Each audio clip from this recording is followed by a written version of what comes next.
Thank you for tuning in to the GSMC Basketball Podcast, brought to you by the GSMC Sports Network. Sorry for being a little bit late. I had little technical difficulties, wanted to make sure that they were all situated before I started with this live. So here on this live, we are going to be doing something a little bit different. We aren't going to be talking much about NBA basketball in this podcast. We're going to shift our focus to college basketball because right now is around the time where all the college teams are going to end up playing in their little conference tournaments, and I'm going to list off all the important ones and some of the predictions, some of the favorites to make it out of those conferences, and which ones have the best chance to sort of represent their team in the MAAC tournament. Not in the MAAC. It's NCAA tournament. Excuse me. Pardon my terrible language. But we're gonna see which one of them has the best chance to represent in the NCAA tournament. And in the second segment, we're going to do something extremely different that I really like. We're going to talk about Quinnipiac University. Obviously, if you guys have paid attention, that is the college that I currently attend to, and we're going to talk about their basketball team because they've been the best team in the MAAC, and they also have Coach of the Year, Player of the Year. I'm going to get into all of that shortly into the second segment. And in the third segment, we're going to do our NBA recap as always. We also have our special fourth segment, so stay in tune for that and I reveal that after every single third segment. But before I go on and begin, I'd like to remind everybody to please use the link in the description to tip and to donate and to get your comments recognized. The link is gsmcpodcast.net. Really helps the show, and just be sure it's displayed below the ticker on every single show segment, as well as in the link in the description. But with that out of the way, let's go right ahead and talk about the March Madness that is going to be going down, because as I mentioned earlier, all the teams are going to go and they're going to play their interconference tournaments. Now, if they haven't played them already, because this stuff has been happening like throughout all the entirety of this weekend. Like, we saw the women's team win a bunch of games in the Big East. We saw Caitlin Clark win in her conference. We saw Angel Reese lose in their big game as South Carolina ended up finishing the season flawless yet again. But that's on the women's side. So now we're going to talk about the men's side and what's expected of them. So first, we're going to talk about the very big conference, which is the ACC tournament. And the number one seed is North Carolina. They outright won the ACC tournament. The ACC season, pardon me. And by defeating Duke last weekend. However,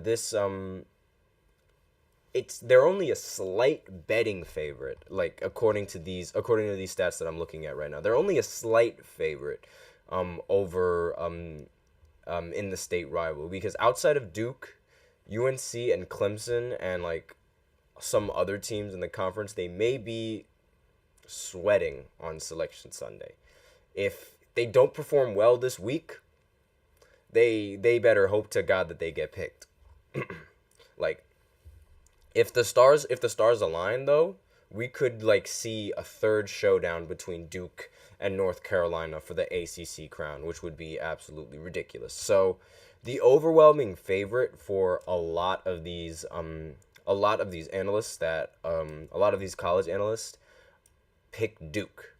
Like, seems to be the overwhelming favorite for a lot of these guys. An overwhelming sleeper pick for a lot of these guys is Clemson.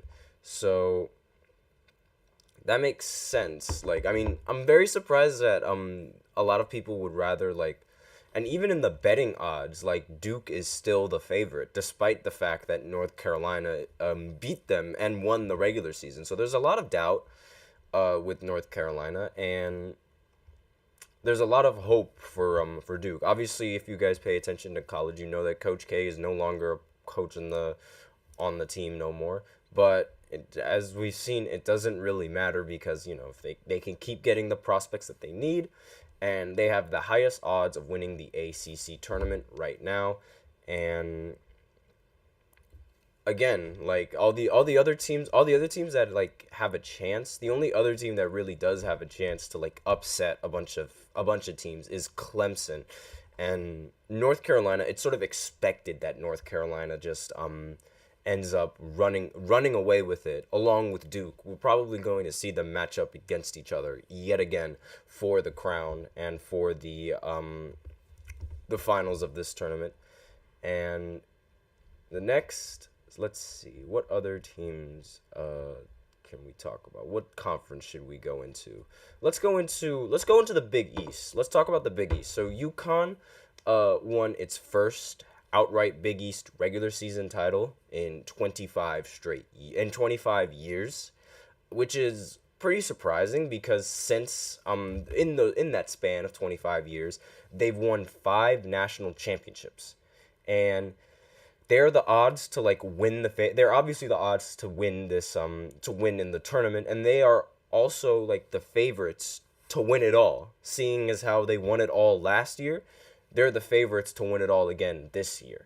And so the teams that have a chance to beat them are Creighton and Marquette. And it's something to like monitor this week will be like the status of Marquette's star point guard Tyler Kolek. If he's not, he missed the final few games of the regular season. So if he's not there for Marquette and up to full strength, then I don't really expect any other team to really do much. Looking at the picks to win, it seems that UConn is an overwhelming favorite for absolutely everyone. Everyone thinks that UConn is going to win the entire tournament, and I say everyone meaning like the sports analysts that are that talk mainly college. So Gary Parrish, Matt Norlander, Kyle Boone, David Cobb, Chip Patterson, Jerry Palm, and Cameron Salerno. Pardon me. Those are the guys that I'm looking at, and those are their predictions. They all think that They all think that UConn is going to end up making it out of their little conference tournament and representing their team in the Big East. Exactly. So their odds are minus 140. So obviously, very an overwhelming favorite compared to how Duke was plus 165. So the fact that they're minus in odds just shows how much of a favorite they are compared to like all these other teams. And unfortunately, Villanova can't compete with them. I'm a big fan of Villanova basketball, mainly because one of my friends from high school, Mark Armstrong, he plays for Villanova right now, and he was supposed to play for their for that amazing head coach who led Villanova to like countless straight NCAA tournament appearances, and like they recently got a new coach, and as you can see, they've sort of been struggling in the season. And part of that is like with getting new recruits and like some of the recruits deciding to just leave because they weren't going to play with that coach. But I digress. So next we have the Big Ten tournament, and Purdue is a heavy favorite to win this Big Ten tournament. And looking at the predictions, everybody except for Norlander and Cameron, they all picked Purdue, and those guys. A team that could upset Purdue is Illinois, however. They have the best chance of upsetting Purdue if they end up matching up against each other in the tournament. I wouldn't be surprised if that's what happens. Illinois is a great basketball team. Same with Purdue. They have that ridiculously tall center, and he's led by he's the National Player of the Year, Zach Edey. Teams on the bubble to keep an eye on are Iowa, Nebraska, Northwestern, and Michigan State. Spartans appear to be heading toward their 26th consecutive appearance in the NCAA tournament, and a strong showing this week would solidify it. And moving on, there's not really much to talk about. Purdue is the overwhelming favorite in this tournament. The sleepers, Ohio State, they could potentially make some noise. and Michigan State as well. I think Michigan State could make a lot of noise in the tournament and probably represent their team, but we'll have to see towards the end. It's really difficult to predict exactly like which teams are going to make a lot of noise, given how really like competitive this March Madness tournament really is, and how anything can happen in March Madness. Next, we have the Big 12 tournament, which features 4 teams that have the best chance: BYU, Cincinnati, Houston, and UCF. Now, these 2 teams, they make their first appearance as member of the Big 12, and this will also include Oklahoma and Texas appearing for the final time before departing for the SEC. So with that in mind, the picks to win are a little bit crossed between Baylor and Houston. So it's between both of those teams to win it all. I think Houston is going to be the one that ends up winning it, but again, it's really difficult to tell with this March Madness stuff, because again, anything can happen. And when anything can happen, it becomes much more difficult to predict. Even with the betting odds, there's still so many things that could go wrong. There's so many things that could just impact the team. And I think one of the biggest things that impacts a lot of these players is pressure. And that doesn't really get mentioned much. I think a lot of these college students, they get pressured a lot of the time. And the pressure, and it makes sense, because being the best team going into a really big tournament, you're expected to play well. And it's you constantly have that thought ringing in your ear, there's so many people watching me right now, and it's we got to perform. And if you don't perform, you end up being embarrassed and all that stuff. And I feel like this is what happened to the players of Purdue last year, losing to a random team from New Jersey. Let's go New Jersey. But I mean, seriously, the team from New Jersey, they had zero pressure going into this tournament, because it's they had nothing left to lose. So when you have nothing to lose, that makes you the more dangerous team. And it's the reason why St. Peter's went on that run, because in their mind, they didn't have anything to lose after beating the University of Kentucky, and they just kept rolling from there. I also should mention that this will be the final Pac-12 conference tournament with full membership, because Oregon, UCLA, USC, and Washington are going to be joining the Big Ten. Arizona State, Colorado, and Utah will become members of the Big 12, and Stanford is going to be leaving in favor of the ACC. So those are some of the teams and some of the conference differences that are going to go down next season, and what we're expecting of next season. I personally believe that very soon we are going to be looking at a world of college basketball where there is just the Big Ten. So every team is going to be either in the Big Ten, which is honestly ridiculously weird, the Big East, pardon me, because a lot of these teams, it's called the Big Ten, but there's way more teams than just 10 on them anymore. So it's going to be a little bit weird calling that division the Big Ten, but we'll see how it goes. We'll see which teams decide to keep joining, and if they decide to keep adding teams to the Big East, to the Big Ten, all of that. Now let's move on to the Midwest tournament. Now, Utah State, they earned the number 1 seed, knocking off New Mexico at home in the final game of the regular season.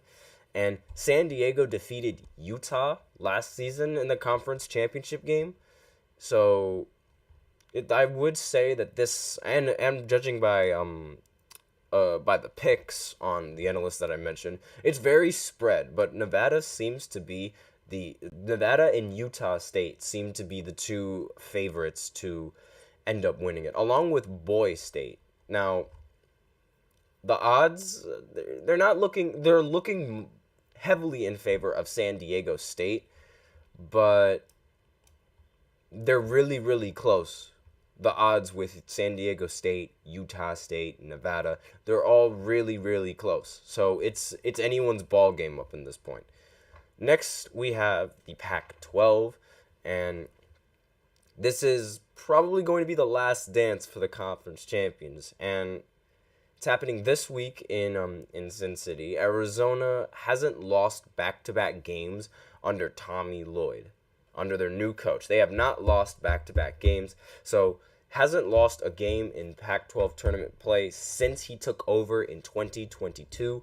The Wildcats and Washington State are the top two finishers of the Pac-12. Well, the top finishers of the Pac-12, excuse me.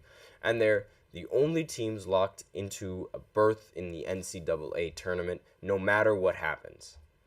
Now, with that being said, which ones are the favorites? It seems that Arizona is a very overwhelming favorite in this one. And a sleeper pick to one of the sleeper picks that could end up winning is between Utah and USC. Now, a little bit odd that they decided to put USC there, but imagine if we see Bronny in the NCAA tournament. That would be pretty funny. But regardless, we have Arizona. Their odds are -155. So if you're going to place bets, honestly, you might want to place bets on Arizona. Even though I don't really recommend placing that many bets when college basketball rolls around. It could end up paying big, don't get me wrong, but most of the time, at least most of the time when I do it, it might just be my luck. Maybe it's just me, but most of the time when I say like something's going to happen, it doesn't happen, and it's the exact opposite. Like, I will never get over this. Purdue losing to Jersey. I keep bringing that up every single time because that completely messed up my bracket. It messed up everything in my bracket and I got the entire first round right except for that one. And that was it. And I'm sure that like that's happened to a lot of people, but it's like I am still really upset that it was Jersey that ended up knocking them down as opposed to like some other good team. Like it's infuriating, but I digress. Now, next we have the SEC tournament, and days after winning the SEC regular season title, the number 1 seeded Tennessee lost at home to Kentucky in a huge upset.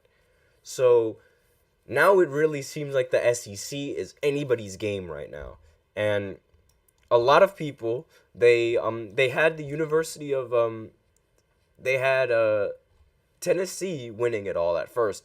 But now that they lost to the University of Kentucky, they're like, now the vote has somewhat shifted. So now it's a little bit more spread in voting. So now half of them believe that Tennessee is going to end up representing the SEC, and then the other half think it's going to be Kentucky. Now, really difficult to pick between these two teams because again, like Tennessee was the favorite to win. However, the University of Kentucky ended up upsetting them in a very huge game, and that's something that is definitely going to affect like the betting odds.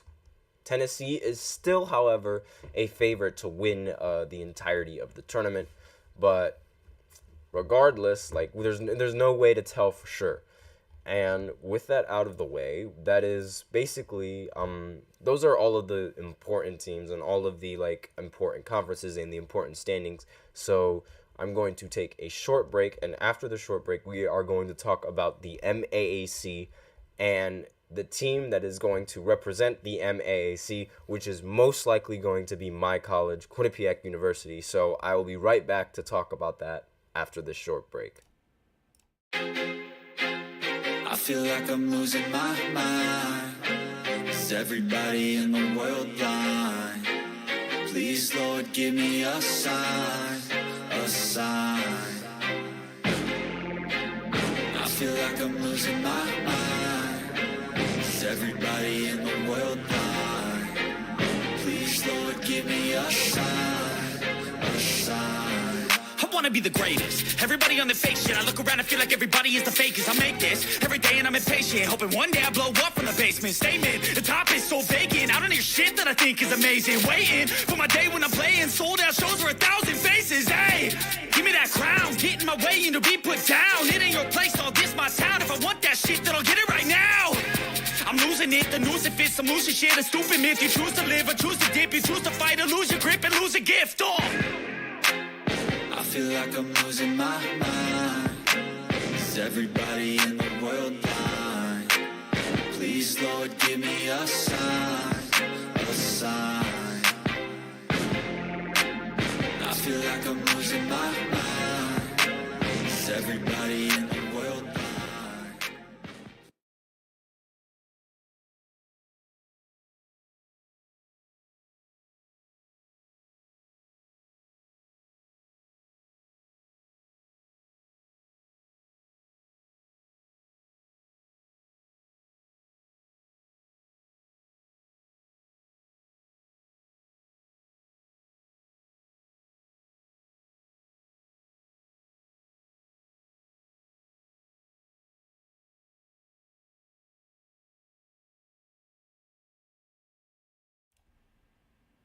And we are back with the second segment of the GSMC Basketball Podcast, brought to you by the GSMC Sports Network.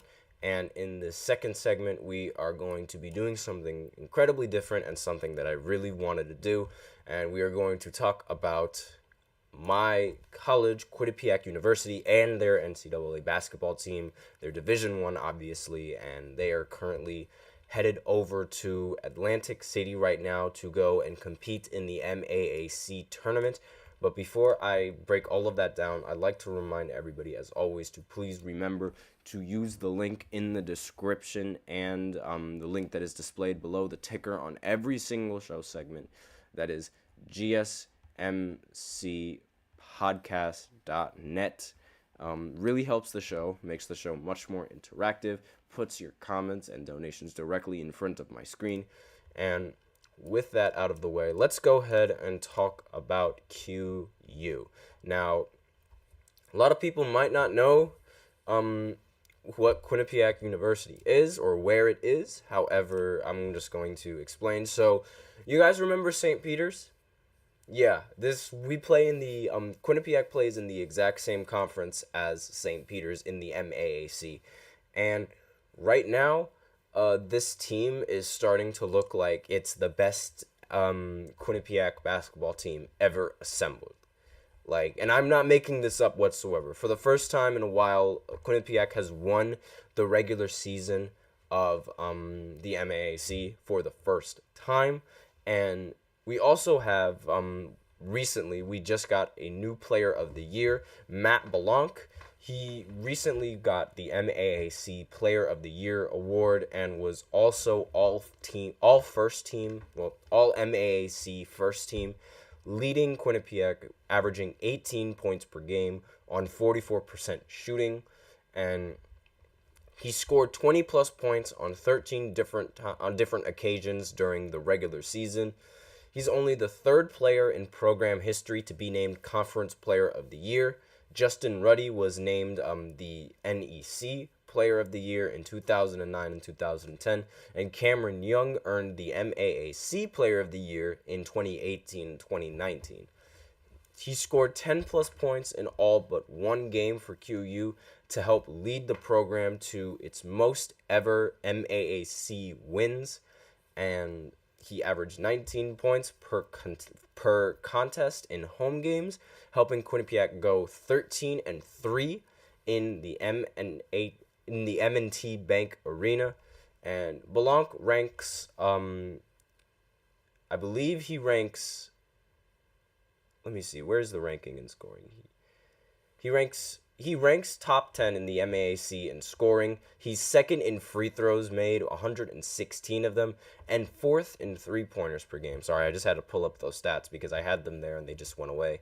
And obviously, this change, it doesn't just happen out of nowhere. I do understand that these players, they do make up the team, but in college, coaching plays a lot more of a role than you would expect.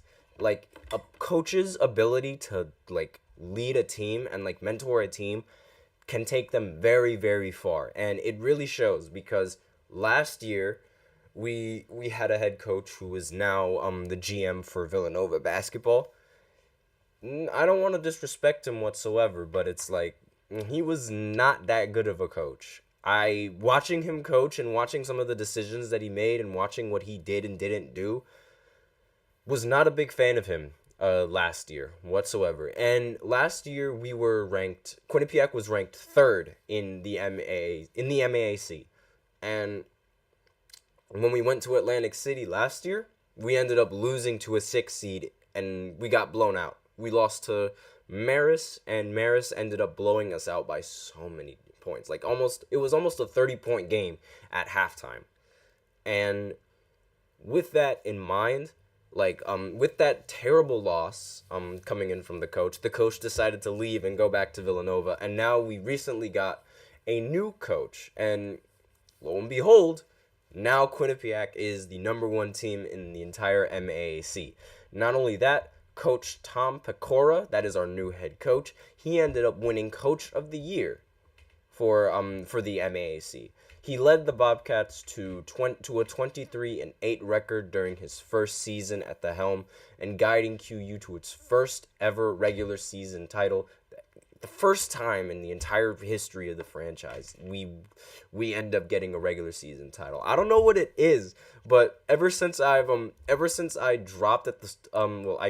arrived at the school, all sorts of sports teams have been winning every single time, and they've been doing all sorts of things. Like, for example, the volleyball team was winning. They won for the first time. The soccer team was winning for the first time.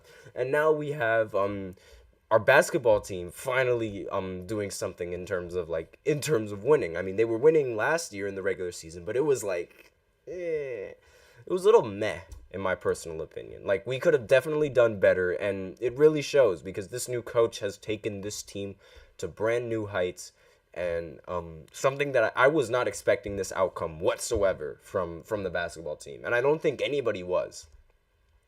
And Quinnipiac has won 15 of 20 MAAC games under the guidance of Pecora, went 13-3 at home, and they got the number 1 seed, and now they are supposed to be headed to Atlantic City to go and compete. Do they have a chance to win it all? Of course they do. They're most likely going to be the favorites going into the conference tournament. The one team to look out for is Fairfield. Quinnipiac ended up splitting the season series with Fairfield. Quinnipiac won the game in Fairfield, but Fairfield won the game at Quinnipiac. So, with that in mind, there's a lot of bad blood between both of these teams. I saw the environment, we're all trying to compete for that big title, and hopefully Quinnipiac can end up coming out on top and representing the MAAC in the tournament. And it's really difficult to unless you're Fairfield or Marist or whatnot, for MAAC teams to be in the tournament. It's very, very difficult. And not only that, we're probably going to get a relatively low seed, because I remember when St. Peter's won the MAAC, they were the 15th seed, but that didn't really stop them from going on a ridiculous Cinderella run, making it to the Elite Eight. So hopefully Quinnipiac can do the same thing. That would be so cool. And again, we started 19-4 over the first 23 games, marked the program's best start in the year since 1965 and 1966. That is a very, very long time of not playing winning basketball. But Quinnipiac also won 10 consecutive games under Pecora's tutelage from January 5th to February 8th, meaning he did not lose an entire month, and that was the third longest active streak in all of Division I basketball. And they finished the month of January with a 7-0 record, the first perfect month in the university's Division I history. Now, obviously, these are a lot of firsts. So, this coach is really good. This team is really good. Oh, we got someone in the chat. Crucial PG, Quinnipiac winning the March Madness tournament. If that does happen, that would be really cool. But I honestly think UConn has the best chance of winning it all. I mean, simply like they have the great roster, they have the great coach, they already have the experience that they need as well. So I really don't think that they're going to be pressured as much. Crucial PG thinks Houston will end up winning it. That's also another good pick, but we all know how the NCAA tournament works. It's like the best teams that you think are going to end up winning, they're going to be the ones that lose in like the second round or are going to be losing in the first round. I just have such bad luck with those brackets. I have the worst luck. Every single year it happens, and I can't do it anymore. I simply can't. Let's talk about Quinnipiac some more. Savion Lewis is another player on the roster. He just won the All MAAC second team, and he stuffed the stat sheet with 8 points per game, 7 rebounds, and 7 assists, and 3 rebounds per game. And he finished the regular season with the most total assists of any player in the country, with 224. Most total assists for anyone in the country. He ended up dishing out 5+ assists in 25 of 31 regular season matchups. Even with all of this, like I hope that this team ends up going far and ends up winning and ends up making everybody proud. But even with all of this, some of the losses that they've had this season, they're very, very, very concerning, because it seems, I don't know what it is, but it seems that with this team, the shot creating and like the shot making is very what if. Like, we don't necessarily have that one guy on the team that could just get a bucket on anyone. Like, Matt Belanc is good, but his play style and like the way I've seen him play, he doesn't really like take over the game as much as I feel like he should, unless the opportunity is available to him. We play very unselfishly, and I feel like in the end that might end up hurting the team more than it will help the team, because if you're not going in there with the mentality to score and the mentality that you are going to end up scoring every single time, like, you have to know when to score and you have to know when to be unselfish. And I really feel like this team, it doesn't know when to be selfish and when to be unselfish. It's weird.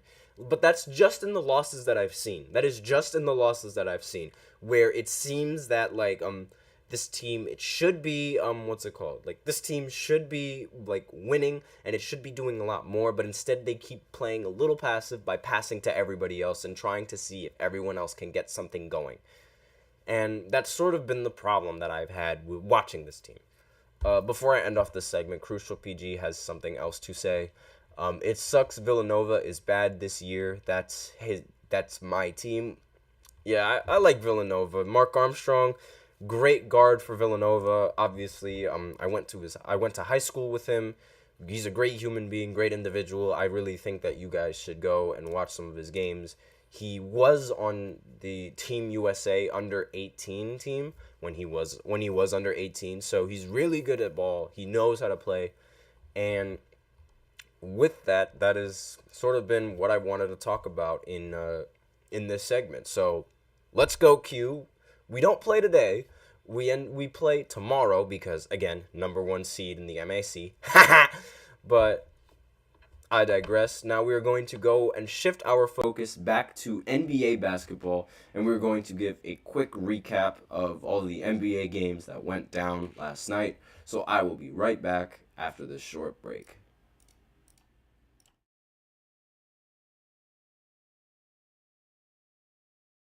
For the best and latest podcasts available anywhere, go to the podcast app on your cell phone and type in GSMC to access free content-rich podcasts on health and wellness, book reviews, sports, entertainment, relationships, social media, movies, technology, finance, and even weird news. Subscribe and download the GSMC Podcast Network's family of shows, available everywhere podcasts are found.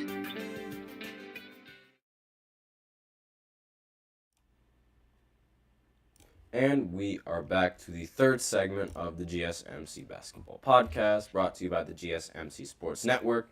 And in this third segment, as we've been doing for practically every single week now, we are going to be doing a quick recap of all of the NBA games that went down last night. And before I do the recap, I'd like to update everybody on OG Anunoby's injury. It seems like he is going to return today in this game. It's not confirmed yet, but it was highly likely that he is going to end up returning for this game. Now, the last time the Knicks played against the Sixers was like 2 days ago on Sunday, where the Knicks ended up losing 79-73.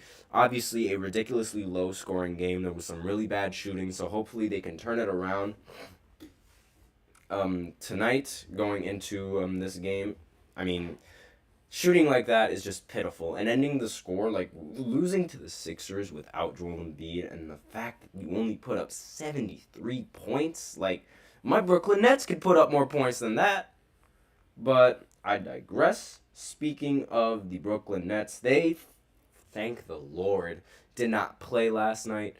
It would have given me a heart attack given all the problems that have been happening, not just in basketball, but in football as well. I'm not going to talk about that though, because I am still very, very, very sad that Saquon had to go. But this is basketball, so I'm not going to cry about it. But regardless, let's talk about the Dallas Mavericks. They ended up blowing out the Chicago Bulls, 127-92. Obviously, like, this is not I was talking about 90s basketball and 80s basketball. This is not the 1996 Bulls. They are not the team that anyone thought they were going to be this year. The Mavericks, they've been on a little bit of a win streak, though. And it's all thanks to playing against some really bad teams. I mean, they played the Heat, they played the Pistons, and now they played the Bulls. The Heat are a good team. I'm not saying they're a bad team, but, I mean, compared to the Mavericks, especially with Jimmy Butler, like, sometimes sitting out in some of these games. But regardless, 127-92, Luka Doncic got a triple-double yet again, and he didn't even have to play the fourth quarter. He ended the game 27, 14, and 12, and that adds on to his streak of triple doubles. He didn't get 30 points this time, unfortunately for him. However, his streak of getting triple doubles is now up to 7, so that is 7 straight games of Luka Doncic getting a triple double, which I believe is 4th on the all-time list of most consecutive games with a triple-double. Kyrie Irving, while he was playing in this game, he was rather invisible. He ended the game shooting 6 of 14 from the field with 14 points. I don't really know what to think of Kyrie anymore this season. I mean, we all know he's a great ball handler, but if he's going to be this inefficient with his shot selection, I think it's about time he stops taking these difficult shots, because we know his play style. He takes a lot of off the dribble mid ranges, and I feel like this type of play style is going to hurt this team more if he doesn't perform on the offensive side of the ball. I mean, he's sort of on the same boat as Damian Lillard, in my personal opinion. Like, Damian Lillard, he's got the offense, but it's just he doesn't have the defense. He's a terrible defender, and if he's not getting himself going on the offense, then he is not going to perform. And it's going to, not only is he, like, just not going to perform, it's going to be a liability on the defensive end as well, because, like, he's going to be a cone. He can't stop to park car, those kind of things. But regardless, I completely expected the Dallas Mavericks to end up winning this game. They outplayed them completely, and the Chicago Bulls, like, they did not play well whatsoever. The starters did not play well. The bench did not play well. Nobody played well in this game. Nobody shot well in this game either. They shot 20% from 3, only hitting 7 of them. And everybody else was completely inefficient. DeMar DeRozan only took 9 shots to get 13 points. Vucevic ended the game with 13 points on 13 shots. Kobe White ended the game with 12 points on 14 shots. And Ayo Dosunmu ended the game with 9 points on 13 shots. Fantastic. So, with that in mind, Alex Caruso ended the game 1 for 6. And with all of these, like, with all this shooting in mind, I mean, it makes sense how they ended up blowing out the Chicago Bulls, because they just were not hitting any shots. Now, in other news, because this actually, believe it or not, this is news, the Detroit Pistons, they won a game! Yay! They did it! They're 11-53 now. Yay! They are tied for the worst record in the NBA right now, along with the Washington Wizards. Again, I said it was ironic how the Wizards, they said, don't be that team, and look at where they are. The exact same record as that team. So, they ended up beating the Charlotte Hornets, and now the Charlotte Hornets get to do the walk of shame, because any team that loses to the Pistons is just bad, terrible, one of the worst teams in the NBA now. Losing to them, it's a joke. It's a joke if you lose to the Pistons. And it's not even like they played bad either. I mean, the Pistons, they played well, and so did Charlotte. Like, I mean, Charlotte didn't shoot relatively efficiently whatsoever. Brandon Miller ended the game 7 for 17. Ugh. Grant Williams ended the game 6 of 13. Excuse me. And again, nobody really stood out on this Charlotte team, and that's sort of been the common theme for both of these teams. Like, I mean, Cade Cunningham, like, he stands out from the Pistons because he, like, ends the game with, like, 30 points, but he doesn't end up winning, which is unfortunate. However, in this game, he ended up shooting 8 for 20, 2 for 10 from the field. But a win is a win is a win, especially if it's a blowout win like this one. Jalen Duren shot relatively efficient with 8 for 10, 20 points. And there's not really much that needs to be said about this game other than the fact that it was just two bottom-feeding teams. And the worst of the two ended up coming out and coming through. Now, let's stop talking about the Pistons, because I'm not even going to lie, I am not a big fan of the Pistons at all. I think they should sell the team, sell the entire franchise for whatever money they can. Get rid of them. Nobody wants to watch Pistons basketball. Nobody. I'm going to say it again. Nobody.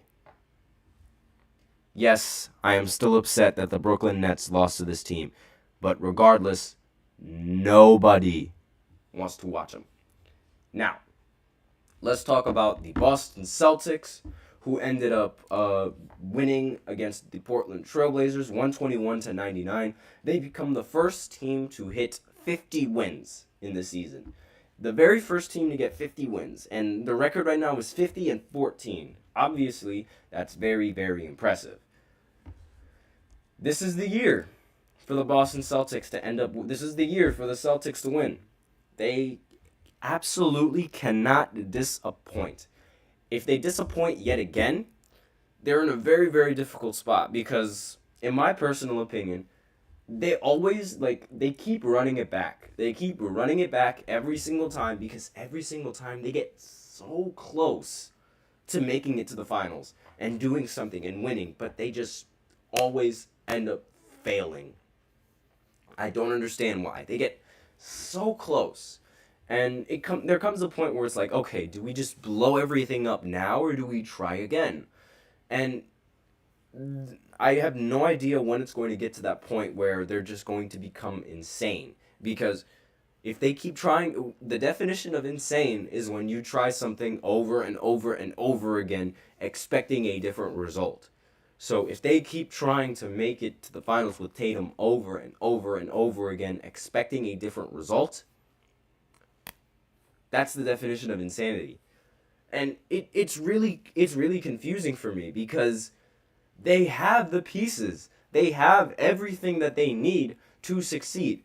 I did not mean to rhyme there, but they have every single tool that you could possibly ask for on offense to be productive and to win the finals. They have a number one player. They have a number two player. They have a great center that can shoot and play defense. They have a number three player, arguably, who's also a defender. And they have a fifth option in case the 1, 2, 3, 4 don't show up. Not to mention, they also have players on the bench who can play their role to perfection. Look at Sam Hauser. He ended the game with 22 points coming off the bench and is a very underrated defender. He's the player that yes, Sam Hauser, he's the player that if you see clips on Instagram, he jumps up, but like he jumps up from the paint. And the logic behind that is that he jumps up from the paint because he's tall enough and his wingspan is long enough so that way when the player is shooting the ball, like, you have to see the rim if you're shooting the ball. And what he does is he blocks the rim. Like, he blocks everyone's eyesight from the rim, from where he stands. And it's funny to see because it's like he's just jumping straight up in the sky and it looks goofy. But if you know what he's doing, so far nobody has been able to hit a shot when he does that. Like, I haven't seen anyone be able to hit a shot when he does that kind of contest. And it's those little things that don't get talked about, but they could really be game-changing in the playoffs.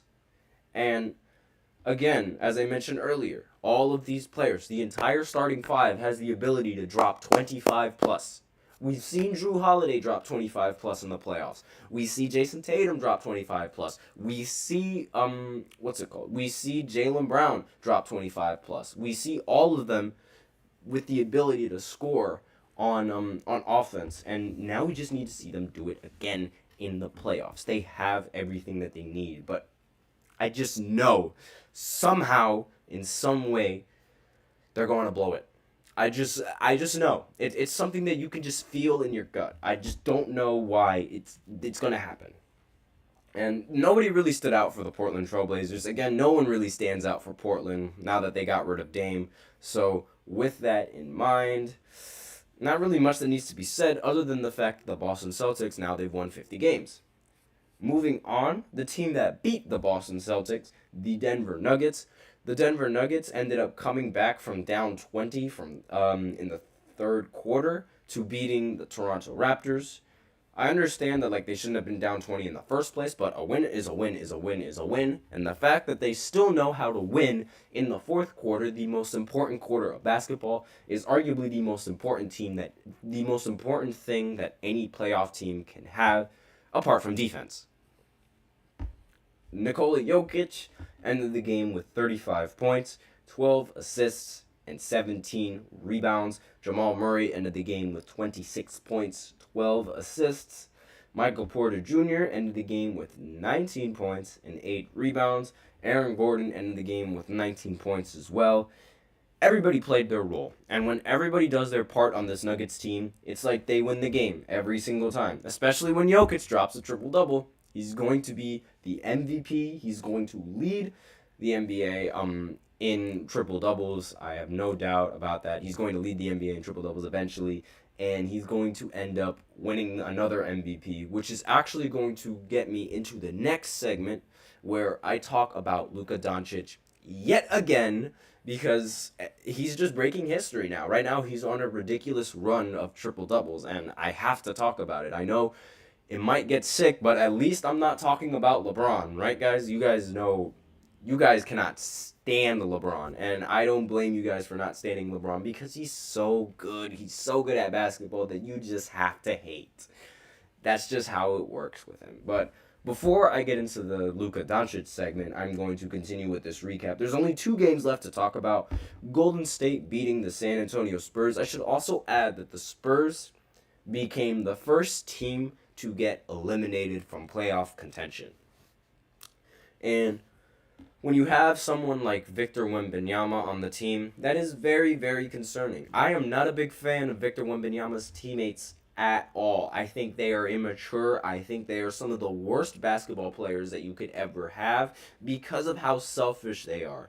Jeremy Sochan, he is the worst. I'm sorry to say it, he is so annoying to watch, in my opinion, because every single time he has the ball, he tries to throw the ball up like he's Kobe Bryant. And I'm like, just pass it to Wemby. He's so much taller than everyone. You can get free assists that way. And nobody passes it to him. And it's like he has to do everything himself. He ended the game with 27 points and 14 rebounds. Now, imagine if he had a guard that, could run pick and rolls. If he had Luka, say goodbye. If he had Trae Young, say goodbye. Maybe even someone that's not as impactful as him. If he had Drew Holiday, say goodbye. If he had what other point guard is good? What other point guard is pretty decent? If he had Kobe White, say goodbye.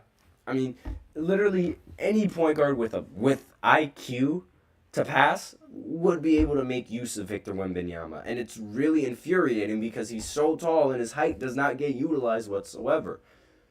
I'm not entirely sure if Greg Popovich is going to continue being the coach for this team, given how they're not the same as they were, but we'll see.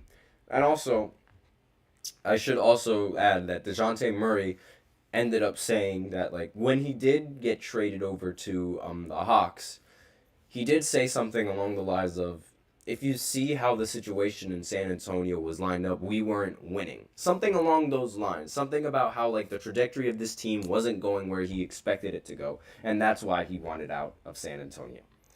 And another game that ended up happening was the Phoenix Suns going up against the Cleveland Cavaliers. I said previously that I think the Suns should be ranked higher than the Cavs in the power rankings, and I was completely right because Kevin Durant, Devin Booker was back in this game. And they ended up winning against the Cavs 117-111. A little bit concerning how it took all three of these players to have a great game in order for them to win. But I guess it's not really surprising. But like against a team like the Cavs, I'd expect the scoring to be a lot more spread rather than just between the big three. Kevin Durant ended the game with 37 points. Devin Booker ended the game with 27 points. And Bradley Beal ended the game with 24 points. So ISO gang figured it out, and hopefully now they just gotta stay healthy. All they have to do is stay healthy, and they have a shot. But with that, we are out of time for this third segment. So now we are going to go into the fourth segment where I talk about Luka Doncic yet again, breaking history. And the reason why I want to talk about him is because he is only ranked 5th in MVP voting. So I will be right back after this short break to talk about that.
And we are back with the fourth segment of GSMC Basketball Podcast, brought to you by the GSMC Sports Network.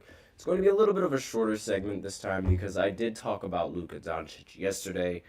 I'm going to talk about him yet again because, as I mentioned previously on this podcast, his triple-double streak is still going strong, and he only needed to play 3 quarters of basketball, and he was able to accumulate a triple-double. And with this in mind, I mean, I think now it's starting to, we should really start considering Luka Doncic to being one of the top 3 candidates for MVP. Now, it's going to be really difficult seeing as how the players in the top 4 that are above him have clear-cut the better record, the better team record than Luka Doncic. And that's always infuriating for Luka because and his fans, because everybody sort of knows and everybody feels like Luka Doncic is just the better player because he's able to do more with less. But it's just, they don't lead to wins. And that's sort of like the conundrum that he's been in, because that's what most valuable player is. The player whose performances can lead to big wins. And the fact that the players above him are on teams with far better records than him and arguably not going to be in the play-in is very, very concerning. And do we want to see somebody who's in the play-in win MVP? Personally, I don't. I think Russell Westbrook, he should be the only player in the low seeds to ever win an MVP, because there was a story behind it. And I keep saying there's a story behind it, so I might as well go ahead and talk about the story just a little bit. So, the year is 2016. Russell Westbrook and Kevin Durant, they have a great year together. And they're not the only great team who ended up going to the playoffs. There was the Spurs, and there was also the Golden State Warriors. Now, the Spurs ended up losing. So, the OKC, they only needed to beat the Golden State Warriors, and they were going to make it to the finals, where they would most likely match up against LeBron and Kyrie Irving. That would have been a fire matchup. So, they go up 3-1. Then Kevin Durant forgets how to play basketball. And Russell Westbrook forgets how to play basketball along with him. And Klay Thompson remembers how to hit all the threes. Every single one of them in Game 6. Just drain. And then that's how Game 6 Klay was born. And losing to that team by blowing a 3-1 lead, it was very, very tough to watch if you were a Thunder fan. But everybody thought, it's okay, we'll run it back again. However, when they ran it back again, Kevin Durant, for some reason, he was tired of being second place. He was tired of always losing, and he wanted out. And the team that he decided to go to was the team that ended up beating him. Now, for some reason, Kevin Durant immediately regretted this decision, telling his agent, "Why did you let me do this?" There's an article about it. You can read all about it. But he regretted that move the second he signed, because he realized all the criticism that was coming from him, that was coming from a bunch of fans in joining that team. Because let's face it, that is the softest move in NBA history, in sports history, period. And a lot of people, they blame LeBron for that. A lot of people blame LeBron for that because they're like, oh, LeBron left to go join Miami first, and LeBron wanted to win first. Oh, so he started the super teams. It is not the same thing. LeBron did not join the Boston Celtics. He joined the Miami Heat. He formed a new team to beat that team. He didn't join the team that constantly kept beating him so he could win. That's not what happened. Completely different scenario. And no one would have been mad if Kevin Durant left to a different team. No one would have been mad about that. It's just the team that he left to, the fact that that team won 73 games the season before, he joined that team. And that's the team that beat him. That's why everybody was upset at him. Now, with all of that commotion, it left Russell Westbrook alone. And when Russell Westbrook was alone, nobody really expected the Thunder to do really anything productive. I mean, like, they expected Russ to have a great season, but they didn't expect him to do what he did. And that was become the first player to average a triple-double in the season since Oscar Robertson. And being the first player to average a triple-double, it makes sense because, again, he was expected to literally do everything. And he was doing everything. So with that story, and not only that, when I watched him in 2016, he was a beast in the fourth quarter. He was making pull-up after pull-up after pull-up after clutch shot, any type of important shot that you could think of, he was making in that fourth quarter. However, he was also a little bit of a ball hog in the fourth quarter, but no one really talked about it that much, and nobody really cared because, him being the best player on one of the bad teams, it was like, of course he's going to hog the ball in the fourth quarter. What do you expect him to do? He has no help.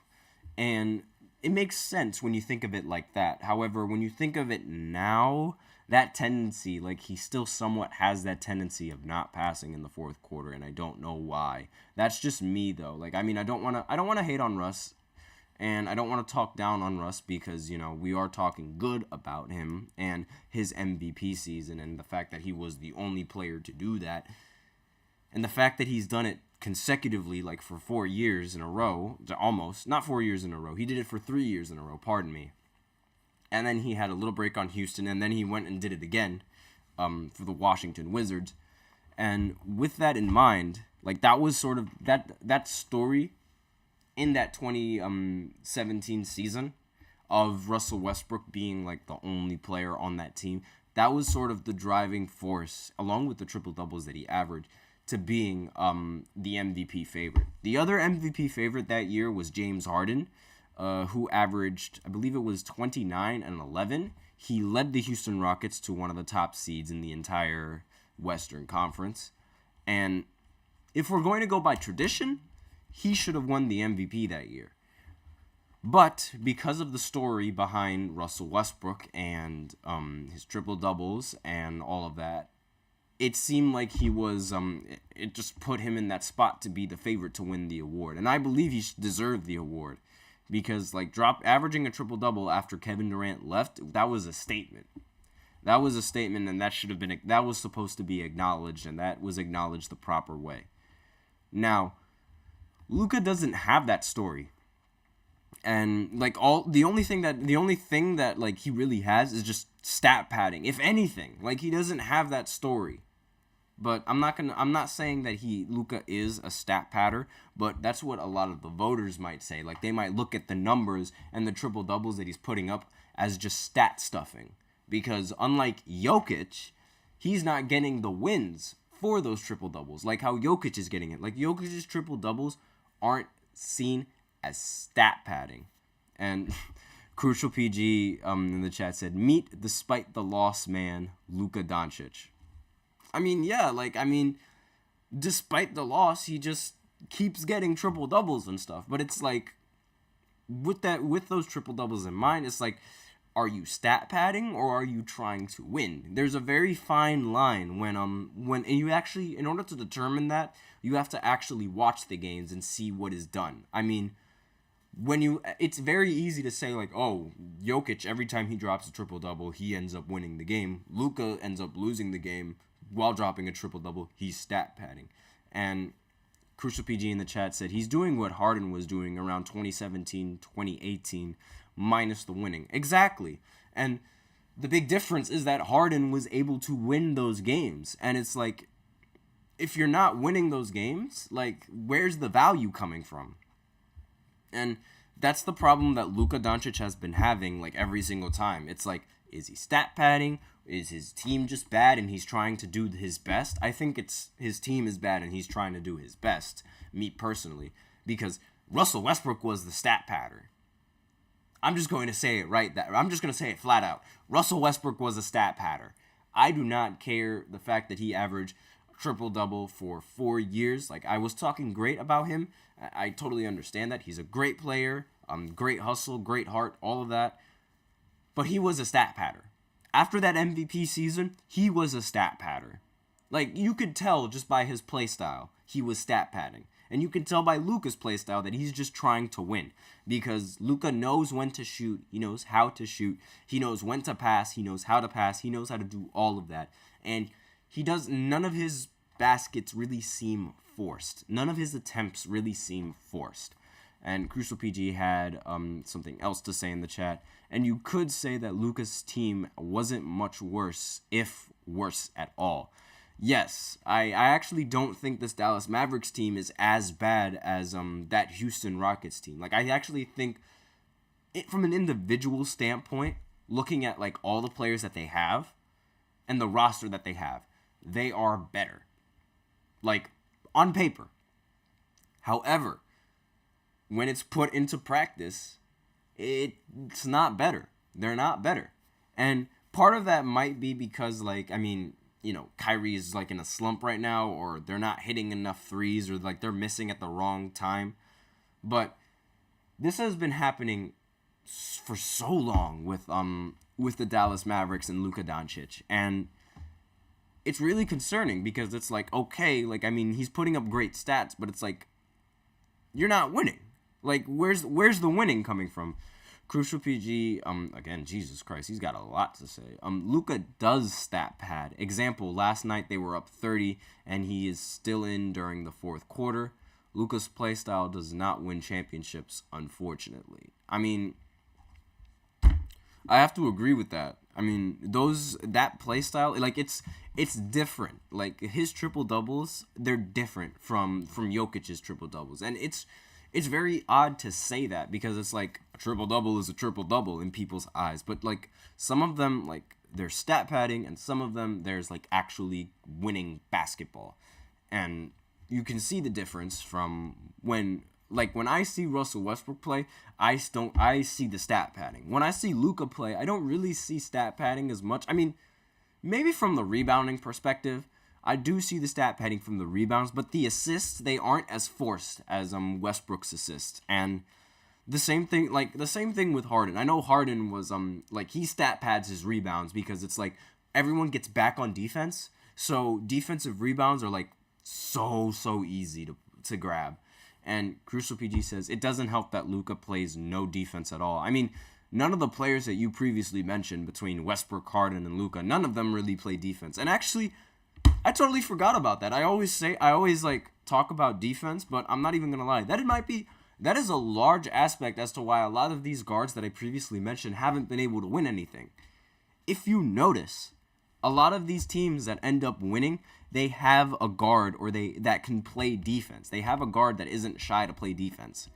Apart from maybe the Cleveland Cavaliers, where they had Kyrie Irving winning, and again, like they still had a bunch of competent defenders coming off of the bench being able to play some defense. Now, the Mavs, along with Luka, like, I mean, someone like Luka, a star player like him, you have to play defense, and like you just got to. That might also be one of the biggest reasons why he's not in the top 5 for MVP right now, because Tatum plays defense, Giannis plays defense, Shai plays defense, and Nikola Jokic, I mean, he's a center, so he gets blocks and he gets steals, so that is also defense.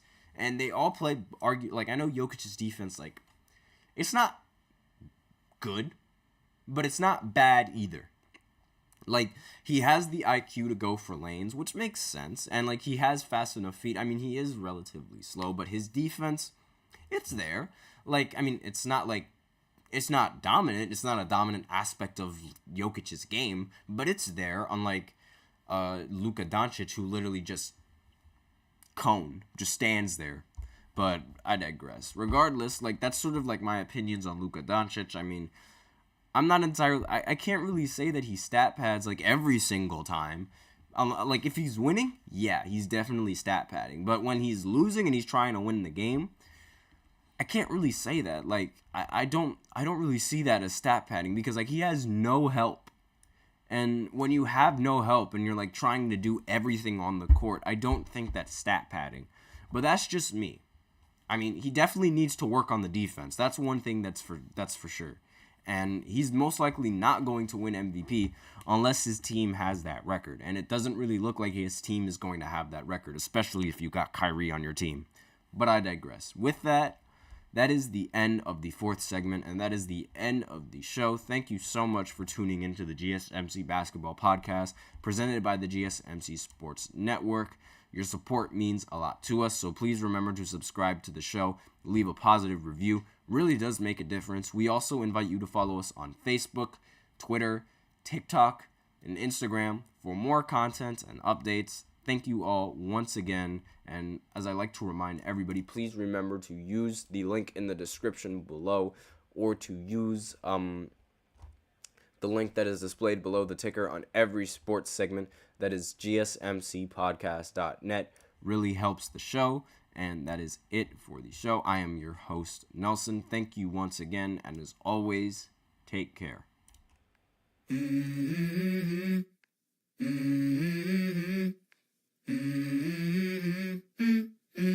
Let's go. I wake up to a little bit of drool on my pillow, feel like it's gonna be a bad day. Yeah, I'm tired of shit, and the coffee ain't hit yet, damn ain't